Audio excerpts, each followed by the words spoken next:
Hello সবাইকে, তোমরা সবাই কেমন আছো? আজকে আমি আরেকটা নতুন কাজ নিয়ে চলে এলাম। এই কাজটা আমার কাছে খুব স্পেশাল, কারণ আজকে হলো 12th মে। আজকে ইন্টারন্যাশনাল নার্সেস ডে, আর বাই প্রফেশন আমিও একজন নার্স।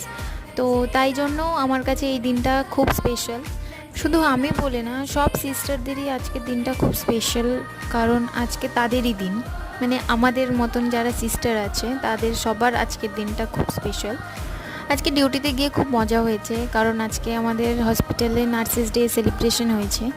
তো সবাইকে আবার গিফট দেওয়া হয়েছে, কেক কাটিং হয়েছে। তো বেশ মজাই গেছে দিনটা। তো আমি আজকে সেই রিলেটেডই একটা ড্রয়িং করেছি। কেমন হয়েছে আমাকে কমেন্ট বক্সে সবাই জানাবে, অপেক্ষায় থাকবো তোমাদের কমেন্টের। আর আজকে আমার তরফ থেকে সব নার্সেসদের হ্যাপি নার্সেস ডে। সবাই খুব ভালো থেকো, আবার দেখা হবে, টাটা।